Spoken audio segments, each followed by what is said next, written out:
Application developer ఆ Python ఫైల్లో changes చేశారు. సో చేంజెస్ చేశాక మళ్ళీ నా దగ్గరికి రీచ్ అవుట్ అయ్యారు.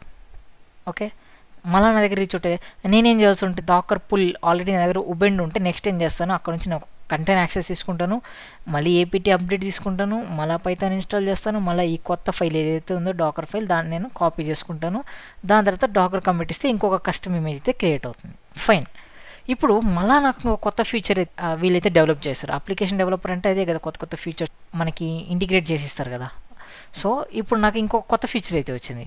మళ్ళీ నేనేం చేస్తాను, ఆల్రెడీ ఉబెండు నా దగ్గర ఇమేజ్ ఉంది కాబట్టి నేను ఏం చేస్తాను, ఒక కొత్త కంటైనర్ క్రియేట్ చేస్తాను. కొత్త కంటైనర్ లోపల ఏపీటీ అప్డేట్ ఇస్తాను, ఏపీటీ ఇన్స్టాల్ పైథాన్ ఇస్తాను, డాకర్ కాపీ ఇస్తాను, డాకర్ కమిట్ అయితే ఇస్తాను. దాని తర్వాత మళ్ళీ ఇంకొకసారి ఇంకొక కొత్త ఫీచర్తో వచ్చారు. ఇక్కడ మీకు అర్థమవుతుందా ప్రాబ్లం ఏంటనేది? ప్రతిసారి ఈ యాప్ డెవలపర్ నా పైన డిపెండెంట్గా ఉన్నారు. ఓకేనా, ఎప్పుడైతే వీడు యాప్ డెవలపర్ నా క్యూకి ఒక టికెట్ రేస్ చేస్తారో నేను కంప్లీట్ చేసేంత వరకు తన టాస్క్ అనేది కంప్లీట్ అవ్వదు. సో ఇది ఒక ప్రాబ్లమే కదా. అంటే ఈ యాప్ డెవలపర్ అనేవాడు నా మీద డిపెండెంట్ అయి ఉన్నాడు.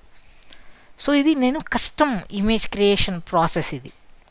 ఓకేనా, ఈ ప్రాబ్లమ్ని క్లియర్ చేయడానికే నాకు డాకర్ ఫైల్ అయితే వచ్చింది. ఈ ప్రాబ్లమ్ని క్లియర్ చేయడానికి నాకు నా డాకర్ ఫైల్ అయితే వచ్చింది. ఓకేనా, ఈ Docker file why not manual process అంటే ఫస్ట్ థింగ్ ఏంటి, మ్యాన్ పవర్ డిపెండెన్సీ.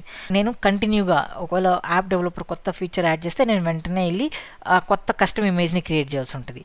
అండ్ ఇంకో ప్రాబ్లం ఏంటి, రిపిటేటివ్ టాస్క్. ఈ రిపిటేటివ్ టాస్క్ అంటే చేసిన పని మనం రిపీటెడ్గా చేస్తూ ఉండాలి. యాజ్ ఏ హ్యూమన్ కాబట్టి చేసిన టాస్కే మనం రెగ్యులర్గా చేస్తుంటే ఒక సర్టెన్ టైంలో మనకి విసుకొచ్చి మనం ఏమైనా తప్పు కూడా చేయగలుగుతాం.